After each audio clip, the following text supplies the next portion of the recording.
ভারত বনাম শ্রীলঙ্কার যে টেস্ট সিরিজটা হতে চলেছে সেই টেস্ট সিরিজের জন্য কিন্তু টিম অ্যানাউন্সড হয়ে গেছে এবং সবচেয়ে বড় বিষয় এই টিমের মধ্যে কিন্তু দুটো প্লেয়ার এমন রাখা হয়েছে যে প্লেয়ার দুটো কিন্তু সাবজেক্ট টু ইনজুরি ফিটনেস, সেটাও কিন্তু বলা হচ্ছে, মানে তাদের ফিটনেসের উপর ডিপেন্ড করবে তারা প্লেইং ইলেভেনে খেলবে কিনা। তবু কিন্তু তাদের নাম অ্যানাউন্স করা হয়েছে, কোনো রিপ্লেসমেন্ট অ্যানাউন্স করা হয়নি। ফার্স্ট এবং দ্বিতীয় কথা, যে সমস্ত সিনিয়র প্লেয়ারদের এক্সপেক্টেড ছিল যে তারা রিটার্ন করতে পারে, কিছু কিছু তাদের মধ্যে করেছে এবং কিছু প্লেয়ারদের জন্য কিন্তু ইন্ডিয়ান টিম একদম পরিষ্কার করে দিয়েছে যে এই প্লেয়ারগুলো আর কোনোদিনই এই ইন্ডিয়ান টেস্ট টিমের স্কোয়াডে রিটার্ন করতে পারবে না। আমি মোহাম্মদ শামির কথাই বলছি। এবং আগামী দিনে যে টেস্ট সিরিজটা হতে চলেছে এই টেস্ট সিরিজ জয় ক্লাব কিন্তু খুব জরুরি। তার কারণ, তার সবচেয়ে বড় মেজর কারণ হচ্ছে ইন্ডিয়া ডাব্লিউটিসির যে টেস্ট চ্যাম্পিয়নশিপের যে সার্কেল চলছে 2025 থেকে 27-এর মধ্যে যে সার্কেলটা হচ্ছে, সেই সার্কেলের মধ্যে কিন্তু 5 নম্বরে আছে এবং বাংলাদেশের থেকেও পিছিয়ে আছে। সো এটা কিন্তু একদমই মানে একটা খুবই নক্কারজনক বিষয় এবং এই জিনিসটাকে যাতে ইমপ্রুভ করা যায় সেই জন্য কিন্তু এই টেস্ট সিরিজ হোয়াইট ওয়াশ করে ইন্ডিয়াকে জিততে হবে শ্রীলঙ্কার বিরুদ্ধে। বাট রিসেন্ট টাইমে ইন্ডিয়ান টেস্ট টিমের যা ফর্ম সেটা দেখে কিন্তু কোনোভাবেই মনে হচ্ছে না তারা যে খুব একটা সুবিধা করতে পারবে। তো এই অবস্থায় এই টিমের কি বিশ্লেষণ হতে পারে সেই নিয়ে কিন্তু আমরা আজ এই ভিডিওতে আলোচনা করব। তো চলুন শুরু করা যাক।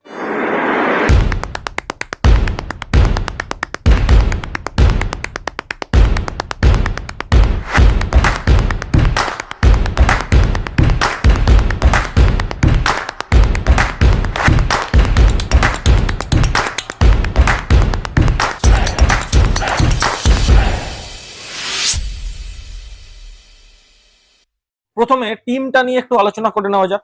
টিমটা এমন যে Shubman Gill captain, KL Rahul vice captain, Yashasvi Jaiswal, Rishabh Pant as a first wicket keeper, Sai Sudarshan subject to fitness, তার নামের পাশে স্টার দেওয়া আছে, Dhruv Jurel second wicketkeeper, Ravindra Jadeja much awaited comeback, Kuldeep Yadav, Manav Suthar, Jasprit Bumrah again subject to fitness, Mohammed Siraj, Prasidh Krishna, গুন্নুর Brar, Debdutta Padikkal এবং ফাইনালি সারাংশ জৈন। সারাংশ জৈনকে কিন্তু সিলেক্ট করা হয়েছে এবং সারাংশ জৈন মোস্ট প্রবাবলি আমার এটা মনে হয় ইনি কিন্তু ওয়াশিংটন সুন্দরের জায়গায় এসছে। ওয়াশিংটন সুন্দর যেহেতু ইনজুর্ড, সেই জায়গায় কিন্তু সারাংশ জৈন ইন্ডিয়ান টেস্ট টিমে এসছে। সারাংশ জৈন বলে রাখি 33 বছর বয়সী মধ্যপ্রদেশের একজন অলরাউন্ডার, স্পিন বোলিং অলরাউন্ডার আমরা বলতে পারি।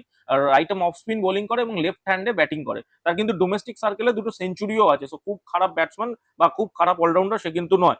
বাট এই টিমটা যদি আমি দেখি, এই টিমে কিন্তু আমাদের যে জিনিসগুলো দেখতে হবে, মানব সুথার আফগানিস্তানের বিরুদ্ধে টেস্টে ছিল, সেই মানব সুথারকে কিন্তু ক্যারি করা হয়েছে এবং মোহাম্মদ সিরাজের much awaited comeback, Jasprit Bumrah, Mohammad Siraj দুজনকে একসাথে খেলতে আমরা দেখতে চাই, সকলেই দেখতে চাই। বাট বুমরার নামের পাশে স্টার আছে, তো কতটা বুমরা অ্যাভেলেবেল থাকবে সেটা নিয়ে একটা সন্দেহ আছে।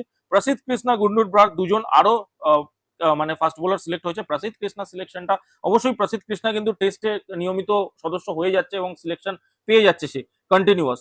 এছাড়াও যে টিমের মধ্যে হাইলাইটস আছে সেগুলো হলো ধ্রুব জুরেল সেকেন্ড উইকেট কিপার, যদি সাই সুদর্শন না খেলে হয়তো ধ্রুব জুরেলও কিন্তু ফার্স্ট প্লেইং ইলেভেনে খেলতে পারে, বা দেবদত্ত পাডিকাল অবশ্যই একজন হাইলাইটেড প্লেয়ার যে কিন্তু সাই সুদর্শনের জায়গায় 3 নম্বরটায় খেলতে পারে এবং নিজের জায়গা কিন্তু পাকা করে নিতে পারে। তো ওভারঅল যদি বলি টিমটার মধ্যে সবকিছুই ঠিক আছে, বাট যে প্রশ্নগুলোর কিন্তু অ্যান্সার করা হয়নি সেটা হলো এই ধরুন মোহাম্মদ শামি। মোহাম্মদ শামির জন্য কিন্তু বেশ সুযোগ ছিল এই টেস্ট সিরিজে তাকে নিয়ে যাওয়ার জন্য, বাট তাকে কিন্তু কোনোভাবেই কনসিডার করছে না ইন্ডিয়ার, কোনো ফরম্যাটেই তাকে কনসিডার করছে না। তো এর মানে কিন্তু বোঝাই যাচ্ছে যে মোহাম্মদ শামি কিন্তু ইন্ডিয়া টিমের 2027-এর কোনো প্ল্যানেও নেই।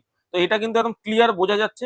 মানব সুথার দেখতে হবে, মানব সুথার চান্স পায় কিনা, কারণ রবীন্দ্র জাদেজা এবং মানব সুথার দুজন চান্স পেয়েছে, অক্ষর প্যাটেল আবার নেই। তো এই জায়গাটা কিন্তু আর একটা বিষয়, কারণ অক্ষর প্যাটেল টেস্ট টিমের কিন্তু টেস্ট পারফরমেন্স আর কিন্তু কোনো অ্যাঙ্গেল দিয়ে খারাপ নয়, তার কেন সিলেকশন হয়নি এই নিয়েও কিন্তু কোনো প্রশ্ন উঠছে না। সারাংশ জৈন কি চান্স পাবে প্লেইং ইলেভেনে সেটা কিন্তু দেখার, কারণ ওয়াশিংটন সুন্দর কিন্তু ইন্ডিয়ান টিমের ফার্স্ট প্লেইং ইলেভেনে খেলে, তার জায়গায় যদি সারাংশ জৈন এসে থাকে, সারাংশ জৈনও খেলতে পারে। সেক্ষেত্রে রবীন্দ্র জাদেজা, কুলদীপ যাদব ও সারাংশ জৈন এই তিনজন খেলতে পারে, অথবা মানব সুতার আর রবীন্দ্র জাদেজা যেহেতু সেম ক্যাটাগরির প্লেয়ার দুজনই, তো আমার মনে হয় না দুজনকে একসাথে খেলাবে বলে। তো দেখার বিষয়। গুন্নুর ব্রার এবং প্রসিদ্ধ কৃষ্ণা কিন্তু দুজনেই চান্স পেয়েছে, এইটা কিন্তু একটা বড় বিষয়। Probable playing eleven most probably Yashasvi Jaiswal, KL Rahul, Sai Sudharsan যদি অ্যাভেলেবেল হয় সাই সুদর্শন, নইলে দেবদত্ত পাডিকাল 3 নম্বরে, দেন 4 নম্বরে অবশ্যই শুভমান গিল, 5 নম্বরে ঋষভ পন্ত এবং 6 নম্বরে আমি রবীন্দ্র জাদেজাকেই দেখতে পাচ্ছি। 7 নম্বরে আমি যদি চলে আসি, 7 নম্বরে আমাদের একটা ব্যাটসম্যানই লাগবে, তো সেই জায়গায় সারাংশ জৈন, অথবা আমি 6 নম্বরে ধ্রুব জুরেলকে রেখে 7 নম্বরে রবীন্দ্র জাদেজাকে রাখতে পারি, দেন চারটে বোলার কুলদীপ যাদব, জাসপ্রীত বুমরা, মোহাম্মদ সিরাজ এবং আমি আর একটা যদি টেস্ট মানে স্পিন বোলার খেলাই সেরকম খেলাতে পারি। সো ওভারঅল যদি দেখি টেস্ট টিম ঠিক আছে, বাট মেন ব্যাপার হচ্ছে পারফরমেন্স।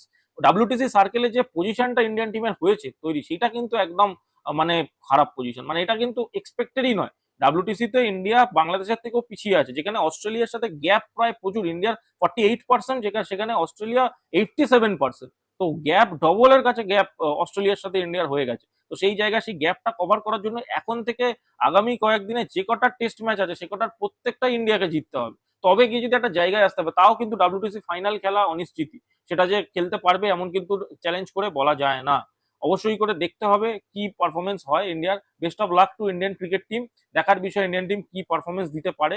এবং মোহাম্মদ শামিকে কিন্তু এখনো কনসিডার করা হচ্ছে না, এর মানে কিন্তু পরিষ্কার যে তার কিন্তু কামব্যাক হবে না। যদিও রবীন্দ্র জাদেজার জন্য কিন্তু একটা আলটিমেটাম আছে, রবীন্দ্র জাদেজাকে কিন্তু পারফরমেন্স করে দেখাতে হবে, কারণ অক্ষর প্যাটেল টিমের বাইরে, এটাও কিন্তু অনেক বড় বিষয়। তো সিনিয়র প্লেয়ারদের ওপর কিন্তু কন্টিনিউয়াসলি করা ঝুলছে, এটা কিন্তু একটা যথেষ্ট চিন্তার বিষয় সিনিয়রদের ওপর হচ্ছে। কারণ আমারও মনে হয় না যে ডাব্লিউটিসি ফাইনালে যদি না কোয়ালিফাই করতে পারে ইন্ডিয়া 2027 সার্কেলের জন্য, তাহলে তো আমার মনে হয় না জাদেজা তারপরে আর কন্টিনিউ করবে বলে। তো সেইটুকু অ্যাটলিস্ট তাকে আমার মনে হয় ফ্রিডম দেওয়া উচিত খেলার জন্য। মোহাম্মদ সিরাজের কামব্যাকটা আমি দেখার জন্য পার্সোনালি উৎসাহী, সে কিভাবে শ্রীলঙ্কাকে ধরাশায়ী করে সেটা দেখার জন্য আমি পার্সোনালি উৎসাহী, কারণ মোহাম্মদ সিরাজ কিন্তু শ্রীলঙ্কাকে অ্যাজ আ অপোজিশন টিম খুব পছন্দ করে, এটা আপনারা পাস্ট রেকর্ড দেখলেই বুঝতে পারবেন। তো ওভারঅল ভিডিওটা কেমন লাগলো ডেফিনেটলি কমেন্ট করে জানান। ভিডিওটা ভালো লেগে থাকলে লাইক করে দিন, শেয়ার করে দিন, এবং চ্যানেলে নতুন হয়ে থাকলে কিন্তু চ্যানেলটাকে সাবস্ক্রাইব করে দিয়ে যেতে ভুলবেন না।